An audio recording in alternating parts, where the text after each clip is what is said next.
But I have heard that song. Okay.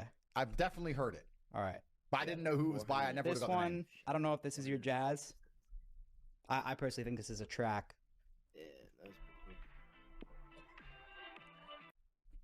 cool. 207 yards. You saw what you started shooting him up there, so I was like, oh, okay.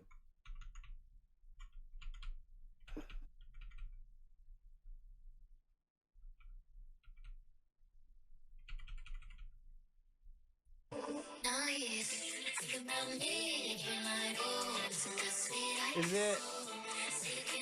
Now I'm gonna guess totally wrong. I've heard You it. can't as well. even guess it's right because you look like a bitch. Kind No, is it? It's either Ariana Grande or Dua Lipa. Both wrong? I fucking Close fuck enough. Who? Espresso, Yeah, Sabrina that was Carpenter. going the wrong way. Sabrina Carpenter. Who the fuck's Sabrina Carpenter? I don't know who these people are. I don't think he's gonna get any. I know the songs. I don't know who sings them. It's not like the olden days where it used to matter who the artist was. Don't even know the song. Zero. Honestly, I couldn't even name this one too, but I know it's popular. That sounds like that. What's her name? Megan Thee Stallion? Sounds like her. Close. Same shit. Oh, I don't know. All right. Well, we went 0 for 3. That was Yaglo.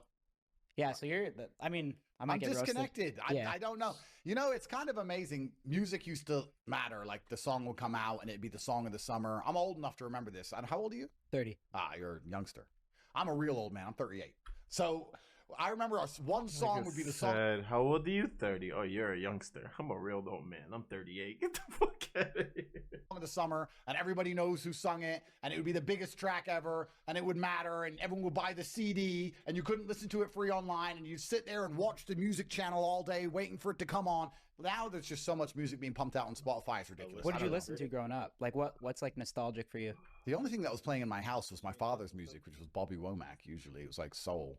I still What about when listen you're to- like a teenager though? When you like Have I really ever been that into music? I'm not sure. do I you have listen been. to rock or rap? I or- listen to everything, and I like everything. I like good songs from everything, but I would never say I've ever been really into music. I've never been to a concert, ever. If I hear a song, I like it, but I don't. Should hit a Morgan Wallen concert. I mean, it's probably great. There's probably hot girls in cowboy hats. Good place to fall in love. I bet it is. But I've just never been. I've never really been ultra fascinated with most things. I have this weird habit, which I'm going to admit now on this podcast, which will be used against me forever. But I never watch TV ever. And if I do watch TV, the only thing I watch are cooking shows. And I watch cooking shows and I get mad. They irritate me. But for some reason, I'm addicted like a fly bumping into a lamp. I just have to sit there and watch cooking shows. And I get mad watching them because I'm sitting there going, okay, food is good. But the way these people talk about food and the mental breakdown they're having over food, like, are you fucking retarded? Like, who cares? It's cheese, bro. No, but it's the cheese and the cheese. Did you try that cheese? Oh my God, the cheese is late. And they start crying because they missed the dinner. And I just sit there watching, getting more and more frustrated until I eventually turn it off. Food is not that interesting. I mean, music's great, but it's not that interesting. I've never really been that into these things. Yo, kinda feel like I'm Gianna, at a what's going higher on? threshold Appreciate you for pulling up entertainment. again. How you doing? And How's that going? has been a blessing and a curse because you're difficult to please, but You're like a late night owl. You don't sleep, huh? Wait, what time is it where you at? Maybe it's morning for you. I'm talking shit. have a cheese sandwich and put on fucking a song from Spotify and be like, today's great. Well, then you're never going to do what it takes to go out there and actually be successful. If you wake up and say, I don't care about the food, don't care about the music, don't care about the sports team, don't care about the TV, don't care about any of that. I want a Bugatti, I want a jet, I want to work. So I've never been entertained by these things. I don't find them that interesting. I'm not against them, and I know what a good song is, but I've just got bigger fish to fry. Is that because you think it's like a waste of time? I've seen you say that before. Does your mind just never stop? If I had to be honest with you, I think my dopamine receptors are pretty fucked by now. I mean, I grew up completely poor, and then I had 87 professional fights, which of course is going to be a huge rush. That's why fighters get addicted to it, because once you retire from fighting, normal life is pretty bland and mundane. And then I had the whole webcam thing, and I had all these beautiful women work with me, and I was making money with that. And then that went bust, and it went broke again. Then I got filthy rich with Bugattis and private jets and hundreds of millions of dollars. Then I get thrown in a Romanian dungeon. Then I become the most famous man in the world. Then I'm stuck in Romania for 3 years in my house. Then I fly to Miami and land, and it's everyone's fanfare. Like, my dopamine receptors have been up, down, down, down. So someone goes, have you heard this song? I'm like, bro, who gives a fuck?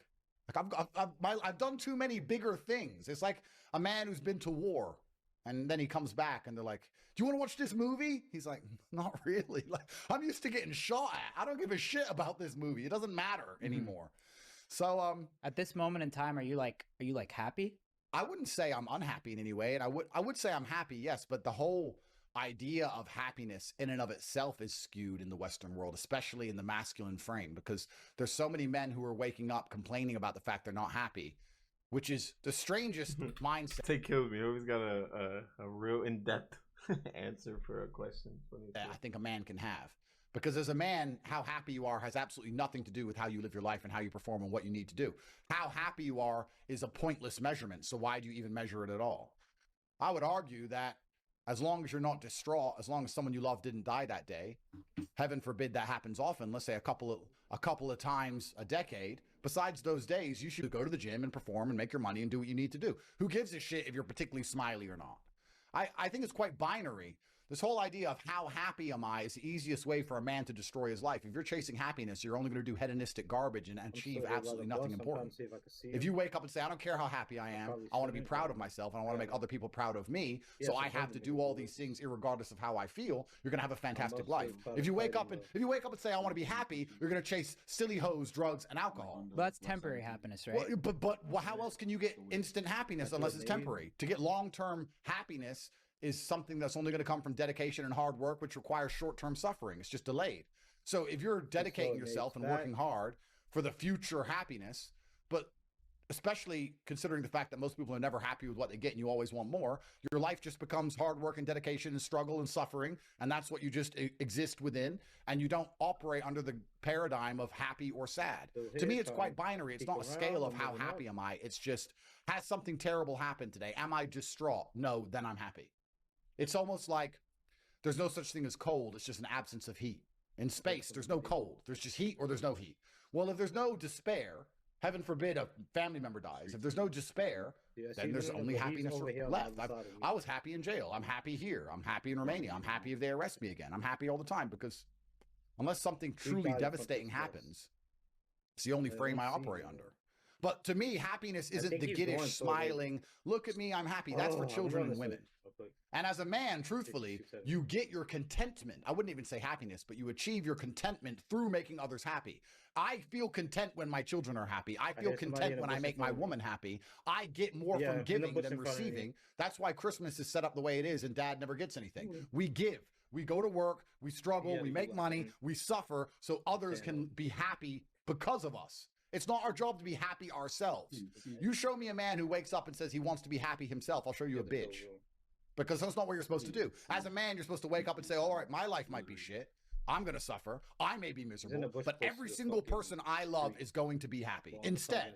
So you live externally. You live through them. You give them the happiness. So happiness is just a bonus. Well, happiness... Because you can still take care of the wife and the kids and like be jacked and be happy. Of course. You can be. But it's not the be-all and end-all of the masculine imperative. Truthfully, if I had to choose between being happy or being competent, if I had to choose between being me with my influence and my competency, but with all of my stress and headache, or being happy as a nobody sitting in the park doing mushrooms, staring at the clouds like a dumbass, I would choose to be me, clearly, because I did. So I think as a man, unless you're competent and capable, no, but let's actually analyze this. Unless you're competent and capable as a man, you're not even prepared. You can't even love anything unless you're competent and capable as a man. Because the female is smart enough to understand on an intrinsic level that as a man, if you have no capability to give her things, if you have no competence, if you have no skills or use case, that your love is completely useless. It's like if you have a brother beside you who says he loves you with all his heart, but he's a complete pussy and he can't fight and you get attacked, what's his love worth? So as a man, if you want to say, I love my wife, I love my children, I love my friends, I love the world, you can only have a love that is valuable if you're competent and you're capable. And you're only going to have that if you suffer. So if you want to have the ability to love other people, if I want to be a person who can wake up and realize I truly love my children, I truly love my woman, then the only way I can do that is to suffer enough to be a man whose love has value.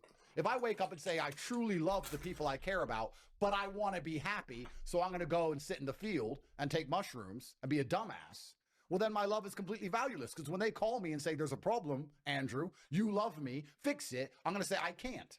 And men are nothing but success objects. We are valued by what we can do. We are competency objects. Females are sex objects. Men are, what can he do? What is he good at? That's all we're measured on, is our capability. I think happiness is the easiest way to destroy your own capability because you're too busy doing dumb shit. So when you ask me that question, the reason I gave such a long answer is because how happy I am doesn't cross my fucking mind. I wake up and I have things to do. I have bills to pay. There's millions to make. I'm going to do this podcast. I'm going to go home, and then I need to train, and I have a whole bunch of other stuff to do. Then I have to fix everybody else's problems. Then I got to talk to my children. Everyone's life is great but mine. Mine's been long, stressful, and busy, and I'm going to go to sleep, and I'm going to wake up, I'm going to do it again.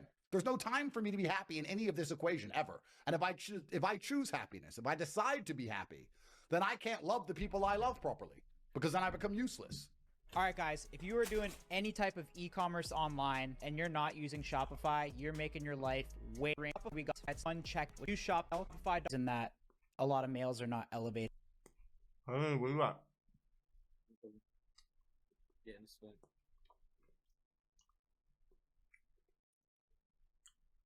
Or they're like, you know, you hear people talk about that all the time now. Because they're trying to be happy. This is a fucking psyop. This is the biggest psyop that needs to be addressed in the modern world today. There are full-grown men waking up talking about, oh, you know, I just feel a bit down. You're not a fucking girl and you're not a kid. What do you mean you feel down? You're not in a trench in Ukraine. What do you mean you feel down? Name a period of human history where men were ever happy. Ever. You were either in a field plowing, in a field getting shot, marching at cannon, sitting home hoping the barbarian hordes don't arrive on horseback to decapitate your fucking wife. When have men ever been happy ever? It's easier than it's ever been. Yeah. It's easier than it's ever been. You haven't even got to go to war. All you have to do is wake up, not be a dipshit, find some money, buy a half-nice car, get a half-nice apartment. Then you can fuck endlessly. You're still not happy?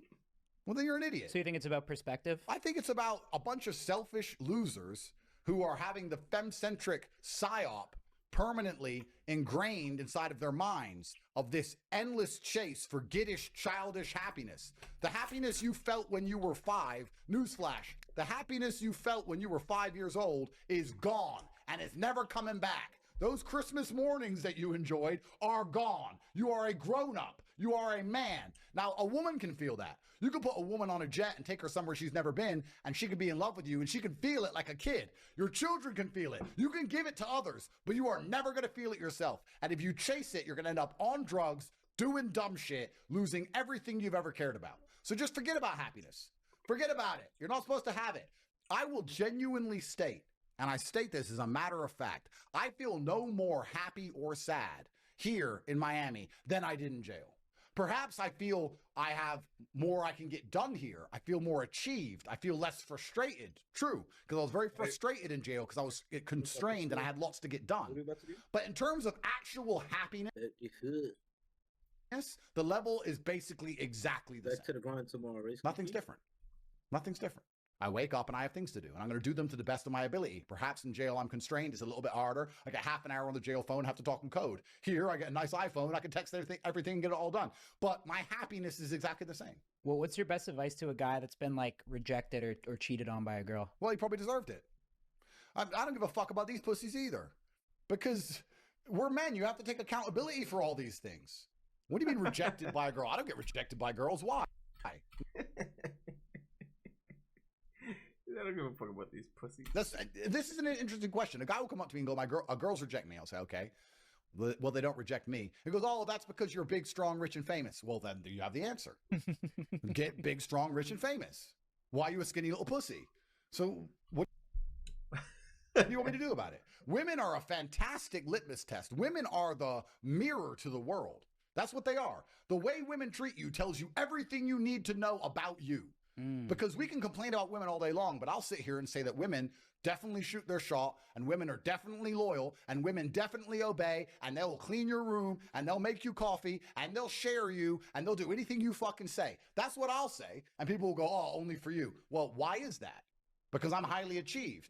So if you want to sit at home and be a loser and be a nobody and not try and not dedicate yourself and not suffer and not display value, and then you expect some fucking hot girl with all the choices in the world to choose you and give a shit about you crying that you're not happy, well, then you're a dipshit and you deserve to be cheated on and left. Damn, my boy's spitting some shit.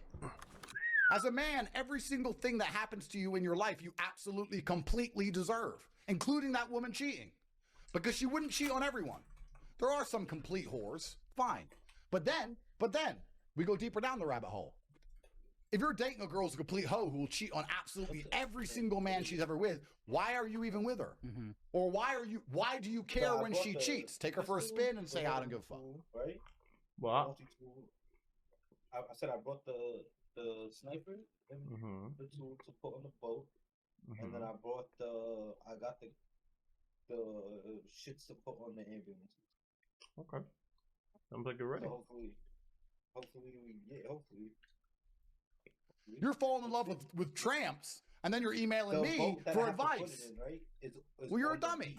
There's plenty of good girls out there that will never cheat. You just can't get them because you're a pussy.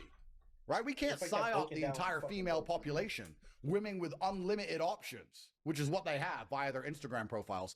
Unlimited options to choose a shit option. I can't sit there and say, here's what you say, bro. Here's the magic word to make her blind and dumb. You're a fucking dipshit. So that's why you got cheated on. Perhaps if you looked in the mirror, you could identify exactly why she did it. You could look in the mirror and say, was this actually my fault? And on some level it is. It always is. The only way you can succeed in life as a man is if you take absolute responsibility for everything all of the time. You have to sit there and say, every single thing that happens in my life is my fault. Even if it feels like it's not. Even if she cheats on you, every man goes, she's a hoe, she cheated, her friends made her do it, she went out, she drunk, da-da-da. Well, why is she hanging out with those friends? Why didn't you stop it? Because you told her not to hang out with them, she didn't respect you enough. So why doesn't she respect you enough? Your fault. Your fault. Why are you falling in love with a girl who doesn't obey you? Because you have no other options. Whose fault's that? Yours. Simple. You're choosing bad apples because you ain't got any good ones. When your boy's dating like a big like hoe though, sometimes it's tough to tell him like, bro, your girl's a hoe. Just laugh at him. Just say, yeah, she's a slut and she's gonna cheat on you. And then she cheats and just give him no sympathy. Welcome to the real world, motherfucker. I told you. But the amount of times I get asked about girls by dudes who don't deserve pussy is ridiculous. You're asking me about girls and you're worried about girl cheating. Bro, you're poor. You are broke and you are weak. What the fuck you talking about girls for? You have bigger concerns to address. It really is amazing to me because I get this all the time. People come up to me randomly on the street. Oh, hey man, yeah, I love your content and my girl. You're a girl. You got skinny arms, pussy. What are you worried about your fucking girl for? It's unbelievable. If you get your shit right, it's amazing how quickly everything else falls into place. The best way to be good with girls is to be good with everything besides girls. If you're good at business and you're good with people and you're good, your body's in good shape and you're charismatic and you're smart and you're interesting and you're wise and you got a good network and a fucking yacht and a Bugatti and a jet, guess what? You can't get rid of them. You can't get rid of them. Before you know it, you have so many in your house, you get accused of human fucking trafficking. That's what happens. She's got 2 million followers. So it's all online. It's endless competition with men all around the world. From the age of 18, they're being offered to fly out to Sydney, Dubai, Singapore, Tokyo. This is the game now. So you have 2 choices. You can either cry your eyes out about it or live in some delusion where you think I'm going to give you advice that's going to stop you from being a pussy, or you can compete. And if you want to compete, then you need to be ultra self-accountable. When you compete in anything, how do you do it? Self-accountability. Doesn't matter what it is. You can be a basketball player, you can be a chess player. After the game, you analyze the game. What did I do right? What did I do wrong? You should be doing that in your life with everything. Like after every date? Well, after every date, but after everything all of the time. When's the last time you looked yourself in the mirror and said, okay, is this the man? Am I the best version of myself? Could I do better? The answer is always yes. That's fucking crazy. But I'm honest with myself about it. But how close am I to optimum? Right? What about me would even be attractive to a girl? Or if a girl's acting a certain way or she ain't listening to you, why isn't she listening to me? Right? Mm-hmm. But most people don't want to self-reflect. They want to blame the women, which is the problem with the red pill. Even just not women. It's easier to blame someone else. Even in your work, it's easier to blame someone else than yourself. Well, everybody always blames everybody else for everything, which is why they never succeed and win. I blame myself. I blame myself for everything. I blame myself for the Matrix attack that put me in jail, even though it was a setup. I blame myself. I blame myself for absolutely everything. I blame myself for getting wet in the rain because I didn't bring a fucking umbrella. I don't cry at the clouds like a dumbass. So you have women with all these choices on their plate, and you have the men who basically are so busy doing other fantastic things, they don't want the women who are getting them. That's what's so interesting. The men who are getting the women that everybody's chasing are the men like me who don't really even want them. I don't want to hang around with a bunch of fucking girls. It's boring. And I don't mean it disrespectfully. I wake up and I'd rather make money, do interesting, big, important things than sit around having fucking date night. I don't want to sit there and hold hands and watch a movie. It's gay. I don't want to hang out with girls. How's that gay? Because it's gay. But you're holding hands with a girl. Yeah, but who hangs out with girls in high school? In High school. When Wait, you're in what? high school and you see a dude hang out with a bunch of girls, what is he? Oh well, I mean, He's there's gay. there's gay guys that have a lot of course, girlfriends. right? but- So wait. I wouldn't say watching a movie with a girl's gay. Though. No, the point I'm making is, as a man, obviously you have romantic interests with a female. Obviously you want progeny and children. Obviously we all feel love. We want to protect and provide the women we care about, of course. I understand all of that. But if you're a man who's truly busy in your empire building, you don't want to sit around with girls all day. You don't want to hang out with girls as your best friend. Your girlfriend doesn't need to be your best friend. She's your girlfriend. It's a very different category. Amazon Prime. I wake and up all every that. day. I'm with my brother. I'm with my guys. We have an empire. We have work to do. We have very important things to achieve. We work all the time. We get all of it done. My girlfriend's around sometimes, but there's none of this. Me and my girlfriend are best friends. Let's hold hands. Let's watch movies. We have the same interests. That is gay. That's what gay dudes do. There's a whole bunch of men in relationships with girls who are gay. Yes. But straight men were too busy making enough money to have a third yacht. And then before you know it, all of the gay men who were chasing the real actual hot girls and getting ignored, those hot girls end up on our yachts. We're not chasing them. We're not hanging out with them as fucking friends. We don't care. You want to come? Yeah, okay. Yes, here's a dress.